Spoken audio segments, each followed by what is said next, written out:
So I just picked up the Action 6 about a couple of days ago, and I was super eager to get this bad boy out and start using it.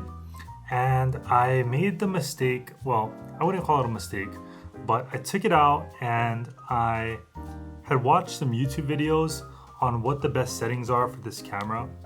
Stupidly, without testing it, I blindly followed that advice, and I ended up shooting a whole day with this using those settings. And I should have done some tests. Well, I did record it, but all I could see was basically stuff that was coming out of the camera, like on this little screen right here.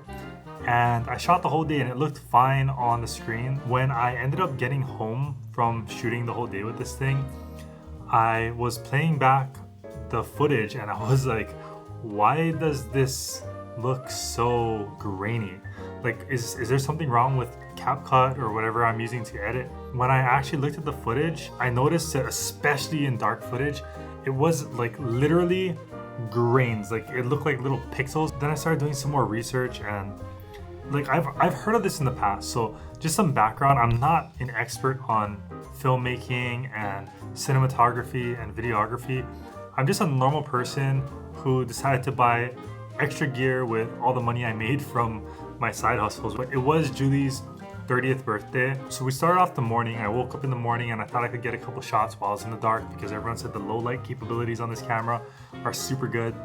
And so I did a little, and to me it was very authentic. I didn't have to, like how some YouTubers will put the camera and be like, oh, I'm yawning and I'm waking up in the morning. For me, it wasn't like that. I was literally, I woke up because I slept with this thing on the side of the bed. I just grabbed it and I turned it on and just shot my POV, which is what I normally do. I wake up in the morning and then I check my phone, I look at the stocks, and that's exactly what I did. So everything for me felt very authentic. And then I didn't do much talking that day. I shot a lot of B-roll, and that's kind of what I wanted to do with this camera, mostly B-roll. So we ended up getting ready, then we headed to Starbucks to grab a coffee before we went to work out.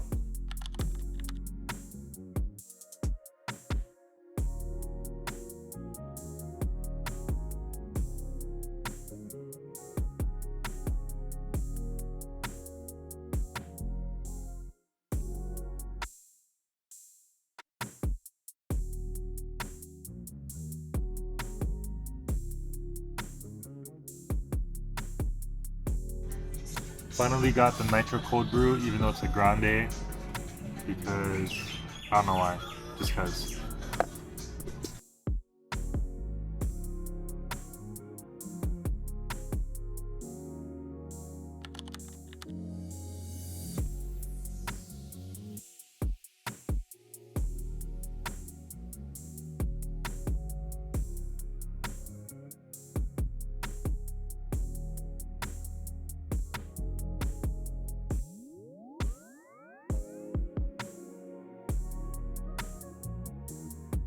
And then after we worked out, we headed over to Kaka'ako, which is where Julie had to pick up her tickets to enter the 10K that she was going to do on Sunday.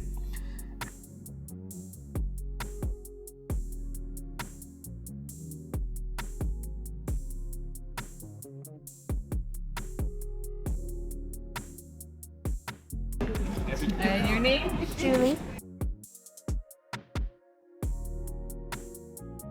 Because it was her birthday, we decided to splurge on our calories, and we went to this mochi place and we had some strawberry mochi.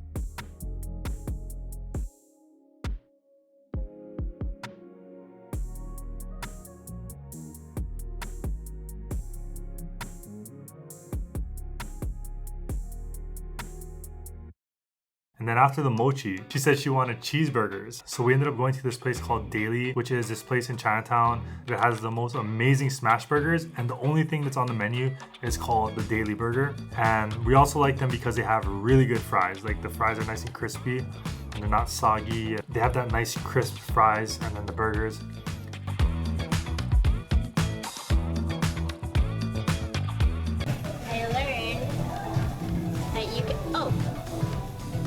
Spread this bigger so that it's easier for you to dip stuff in. Like if you wanted to dip a burger, and then you have that.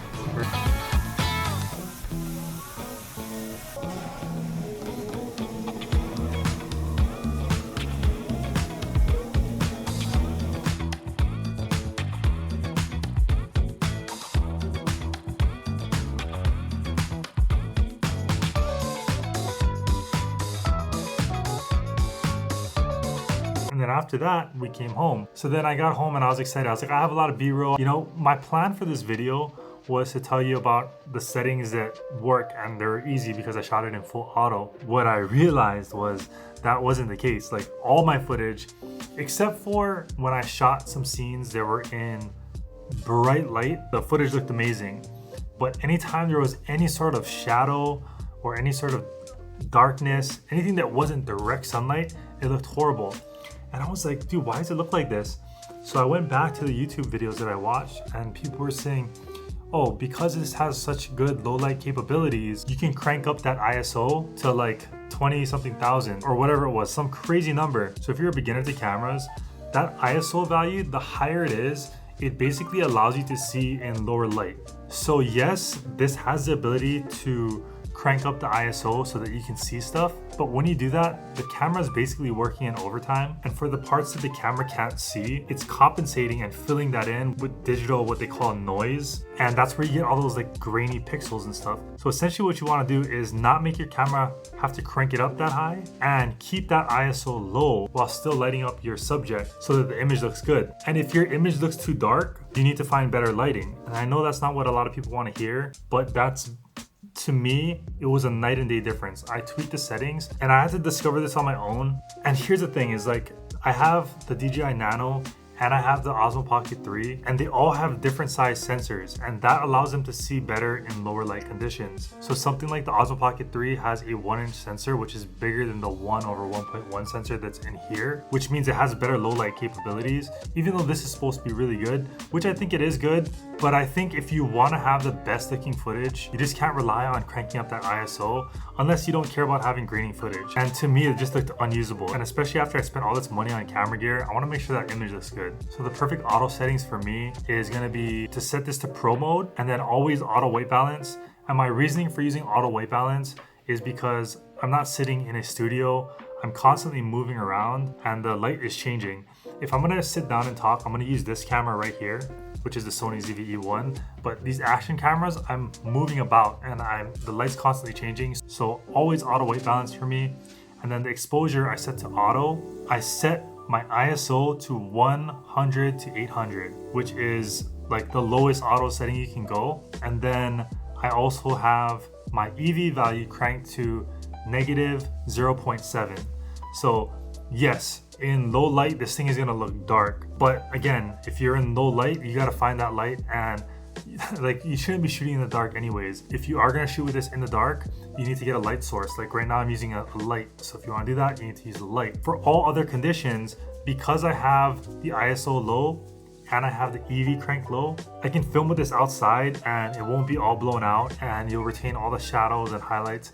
And I actually don't really know all these things. These are things that I learned in like the past couple months and I'm just sharing it. With that being said, when I tested it with these settings, it came out real good. After that, I'm setting and forgetting this, and that's the way that I'm rolling with this camera. And of course, I'm shooting in D-Log-M.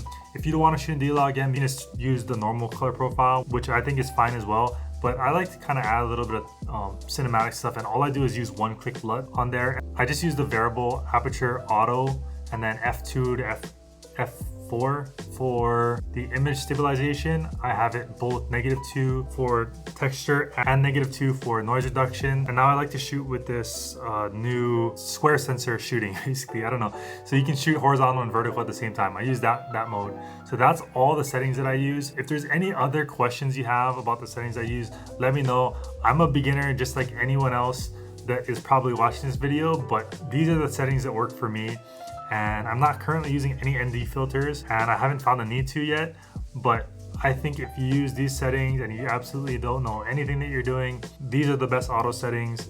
And yeah, I hope that was helpful. If that helped you, let me know, or if you have any other questions, drop a comment down below, and I'll see you guys in the next one. Peace.